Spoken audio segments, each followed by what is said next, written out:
శ్రీ హరీష్ రావు గారు. ధన్యవాదాలు అధ్యక్ష. నేను గౌరవ మంత్రి గారిని సూటిగా ఒక 5-6 ప్రశ్నలు మాత్రమే అడుగుతాను, ఉపోద్ఘాతంలోకి వెళ్ళను అధ్యక్ష.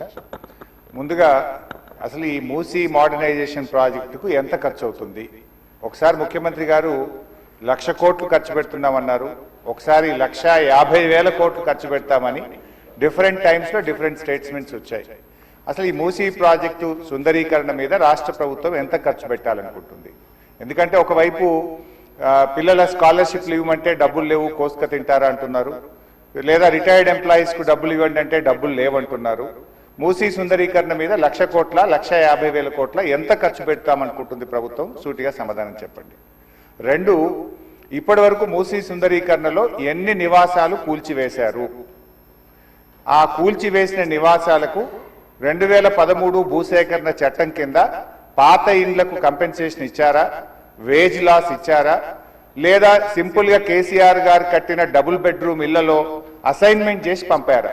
2013 భూసేకరణ చట్టం ప్రకారంగా 14.5 లక్షల రూపాయల డబ్బు ఇవ్వాలి వాళ్ళకు, పాత ఇంటికి R&Bతో ఎస్టిమేట్ చేసి డబ్బులు ఇవ్వాలి, అదేవిధంగా సెలబుల్ రైట్స్ తో కూడినటువంటి 200 గజాల స్థలంలో కట్టిన ఇల్లు ఇవ్వాలి. ఆ రకంగా ఇచ్చారా, ఇవ్వలేదా, ఇస్తే ఎప్పట్లోకి ఇస్తారు, ఎన్ని నివాసాలు కూల్చారు? ఇంకా మీరు ఐడెంటిఫై చేసి కూల్చవలసిన ప్రభుత్వ ప్రైవేటు ఇల్లు ఎంత భూమి ప్రభుత్వ ప్రైవేట్ సేకరిస్తున్నారు? సమాధానం చెప్పండి. నంబర్ 3, గౌరవనీయులు మంత్రి గారు మాట్లాడుతూ ఆన్సర్ సిలో ఏమన్నారంటే హెచ్ఎండబ్ల్యూఎస్బి నీటిని హిమాయత్ సాగర్, ఉస్మాన్ సాగర్ లో పంపిణీ చేయడానికి చేపట్టింది. మూసీ నదిలోకి ఎప్పటికప్పుడు విడుదల చేయడానికి 2.5 టీఎంసీలు రిజర్వ్ చేయడం జరిగింది అన్నారు. అంటే స్వచ్ఛమైన గోదావరి జలాలను మూసీలో వదులుతామన్నారు, సంతోషం. మరి ఈ 2.5 టీఎంసీల గోదావరి జలాలు ఎక్కడి నుంచి తెస్తున్నారు? గత ప్రభుత్వం కాళేశ్వరంలో భాగంగా నిర్మించిన మల్లన్న సాగర్ నుంచి నీళ్లు మూసీకి తెస్తున్నారా, ఇంకెక్కడి నుంచైనా గాల్లో నుంచి తెస్తున్నారా? ఆ 2.5 టీఎంసీలు కాళేశ్వరం ప్రాజెక్టులోని మల్లన్న సాగర్ నుంచి వస్తున్నాయా, ఎక్కడి నుంచి వస్తున్నాయో సమాధానం చెప్పండి. తర్వాత అధ్యక్ష, ఈ మూసీ మీ నియోజకవర్గంలోని వికారాబాద్ నుంచి ఆ అనంతగిరి కొండల నుంచి స్టార్ట్ అవుతుంది.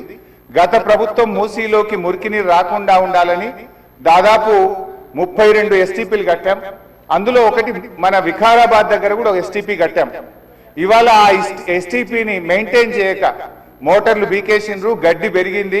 ఆ ఎస్టీపీ ఫంక్షనల్ చేయక వికారాబాద్ మున్సిపాలిటీ మురికి నీరంతా ఈ రోజు మనం తాగుతున్న గండిపేట హిమాయత్ సాగర్ లోకి వస్తున్న విషయం ప్రభుత్వం దృష్టికి వచ్చిందా? ఆ ఎస్టీపీని ఎందుకు మెయింటైన్ చేయడం లేదు అని నేను అడుగుతా ఉన్నా. గత ప్రభుత్వ హయాంలో మేము మూసీలోకి మురికి నీరు రాకుండా ఉండాలని 32 ఎస్టీపీలు కట్టాం. మరొక 39 ఎస్టీపీలు కట్టడానికి కేంద్ర ప్రభుత్వానికి అమృత్ పథకం కింద మేము ప్రతిపాదనలు పంపాం. అవి మంజూరు వచ్చాయా, ప్రారంభించారా, ఏ దశలో ఉన్నాయో సమాధానం చెప్పండి. తర్వాత అధ్యక్ష, చివరి క్వశ్చన్, మరి మొన్న వరదలు వచ్చినప్పుడు మూసీ గేట్లు ఒకేసారి తెరిచి ఉద్దేశపూర్వకంగా ప్రజల ఇండ్లు మునిగిపోవాలి, రోడ్లు మునిగిపోవాలని ఈ ఉద్దేశపూర్వకంగా గేట్లు ఎత్తి ముంపు గురి చేసిన విషయం ప్రభుత్వం దృష్టికి వచ్చిందా? ఎందుకంటే పైన ఎంత వర్షం పడుతుంది, ఫ్లడ్ ఎంత ఉన్నదో చూసుకొని ముందే గేట్లు కొద్దిగా ఎత్తితే స్లోగా గ్రాడ్యువల్ గా ఫ్లడ్ బయటకు పోతుంది.